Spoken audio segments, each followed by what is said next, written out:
Eu tava pensando, e se esse negócio de poder repetir o tempo toda hora desse certo? Já pensou como ia ser de manhã, quando você tá acordando para ir trabalhar?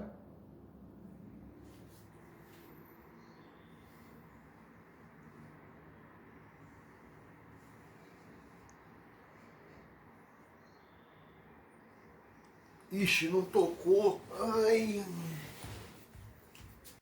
Fala pessoal, tudo bem? Eu sou o professor Luciano Kenji e você está no Cinegel. Você já pensou se fosse possível saber o que aconteceria naquele dia, podendo repetir as ações? Ou até mesmo numa versão tipo um castigo? Já pensou se você tivesse que repetir continuadamente o mesmo dia, os mesmos episódios com as mesmas pessoas? Essa doideira, na verdade, é o pano de fundo do nosso filme de hoje, chamado Feitiço do Tempo, filme de 1993, onde o nosso protagonista, numa comédia, vai passar por um pesadelo destes, onde você vai pensar sobre os lados positivos e negativos dessa, vamos chamar assim, premonição sobre o seu amanhã. Bora lá?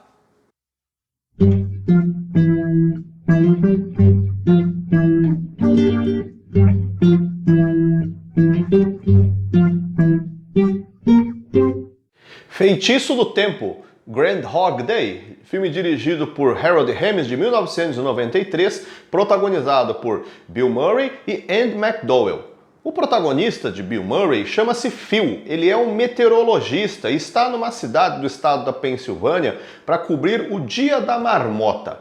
Antes da gente seguir, vamos deixar claro aqui, caso você comece a dar risada, a falar que diacho é isso, o Dia da Marmota é um feriado, vamos dizer assim, uma data comemorativa, para não parecer que tem esse grau de relevância tão grande, com uma caracterização bem folclórica, na qual acredita-se nos Estados Unidos que, de acordo com o andar da marmota, num período de inverno, se ela sai ou não de sua toca, é possível prever se a primavera chegará antes ou não.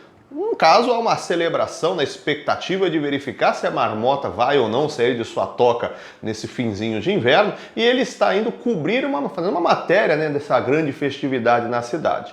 Na verdade, ele está extremamente aborrecido, ele está pistola, porque ele acha isso uma grande babaquice, ele chama a marmota de rato, ele ainda por cima descobre que a marmota folclórica da cidade tem o nome dele, também chama-se Phil. Ele acha aquilo o fundo do poço da carreira dele, tendo que cobrir uma matéria de uma questão na qual ele não tem crença nenhuma, numa cidade pequena onde ele vai ficar, inclusive, fazendo nessa associação com o seu nome, né, que assim como ele, a marmota também é, vamos chamar assim, a figura que está dando a previsão do tempo. Acontece que ao acordar às 6 da manhã, ele já começa com um monte de problemas no chuveiro, há pessoas gritando já com relação ao feriado, gritando Groundhog Day, Dia da Marmota. Ele encontra no caminho uma pessoa na qual para ele é extremamente indesejável, no período da escola, que o reconhece, ele tem vagas lembranças. O dia, vamos dizer assim, como dentro daquilo que era esperado, foi uma droga. Ele não gostava daquilo e ao terminar o dia, ele estava já pronto, querendo, louco para ir embora da cidade. Só que uma nevasca muito forte acaba impedindo ele de sair, ele tem que voltar e ter mais uma estadia no hotel. Ao dormir, aparentemente naquela de, bom, vamos esperar o tempo melhorar para amanhã a gente poder ir embora com segurança. Ele acorda com o despertador das 6 horas, com as pessoas gritando o Dia da Marmota. Ele vai vendo que as sequências dos eventos que ele foi passando no seu quarto de hotel estão se repetindo.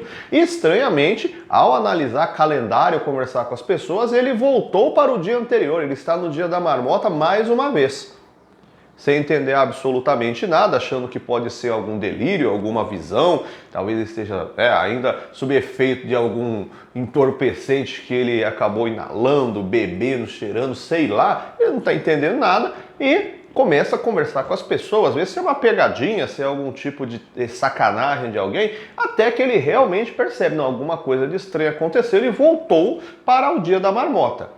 Passa-se o dia, ele retorna mais uma vez, dorme e mais uma vez ele acorda, ele está preso naquele fatídico dia que para ele seria o pior castigo que ele teria. Vendo que ele está preso no tal Dia da Marmota, ele começa a agir de forma inconsequente. né? Sabendo que não haverá um amanhã, ele começa a abusar das suas ações. Ele vai fazendo com que as coisas vão tipo, tô apertando o botão do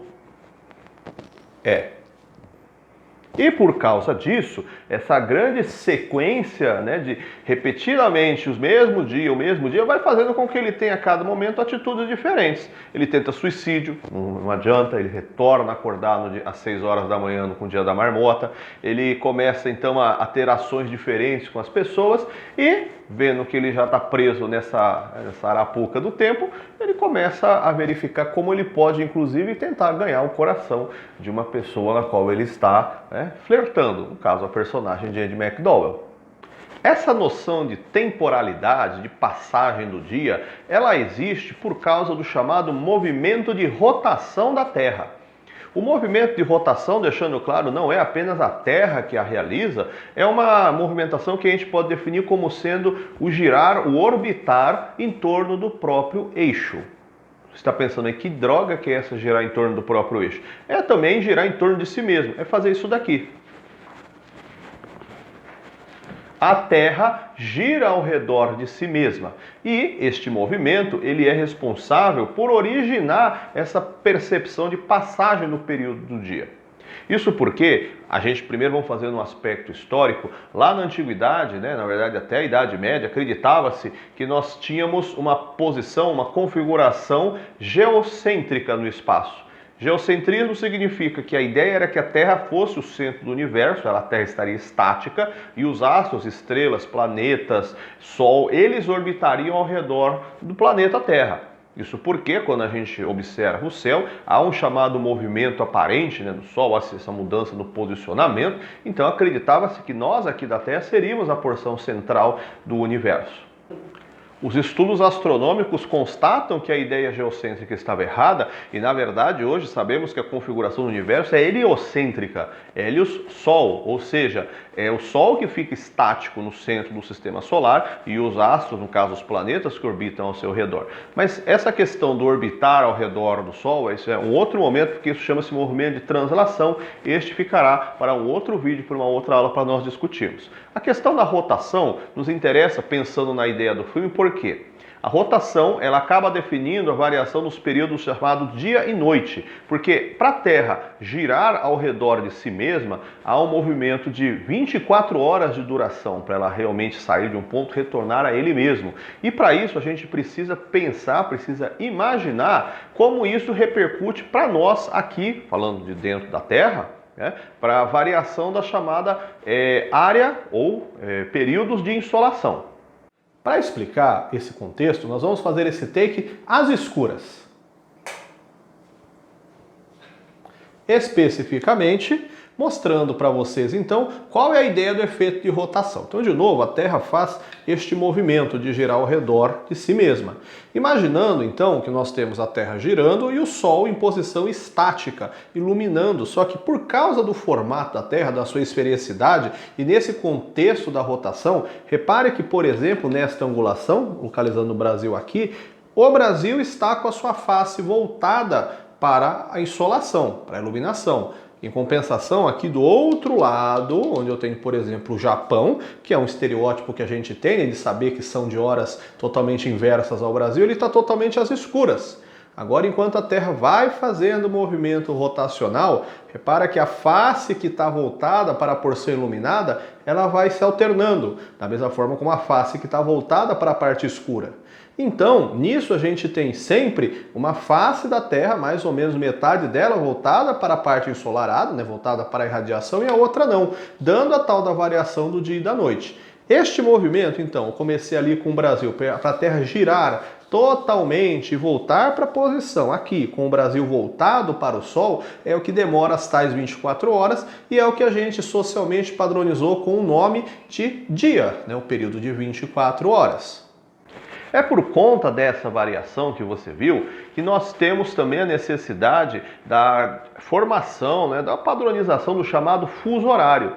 Porque nessa lógica de irradiar-se um pedaço da Terra com angulações distintas, nós percebemos que o período de insolação ele varia de acordo com cada ponto do globo. E a partir do século XIX padronizou-se o chamado fuso horário, onde se repartiu formalmente, né, em horário já, para você ter inclusive a percepção de qual horário, para você conhecer, né, o geral distribuição horária pelo globo, foi um mecanismo desenvolvido para facilitar a atividade comercial. Mas, de novo, este estará em um outro momento nosso, né, em outra aula, para a gente discutir a questão junto com o movimento de translação e a variação das estações do ano. O movimento de rotação também será responsável pela formação do movimento de correntes marítimas. Este também nós poderemos expandir em outro momento de nosso canal. E aí, você gostou? O que você acha dessa ideia de ficar preso no mesmo dia? Já parou para pensar o que você faria repetidamente? Você ia gostar ou você ia endoidar? Você ia ficar surtado? Hoje nós temos outros filmes que acabam retratando este mesmo tipo de temática, mas eu optei por trabalhar com o Feitiço do Tempo porque eu acho que além de ser pioneiro, sempre é bom recordar estes filmes, né, clássicos, esses dos anos 90. É uma boa dica para você caso não conheça, porque é uma comédia super gostosa de assistir, fica uma dica muito boa, legal para você fuçar na internet e olhar os catálogos de filmes para você assistir. Beleza? Se inscreva no canal, deixe seu like, deixe seu comentário aqui embaixo. Te aguardo na próxima. Tchau, tchau!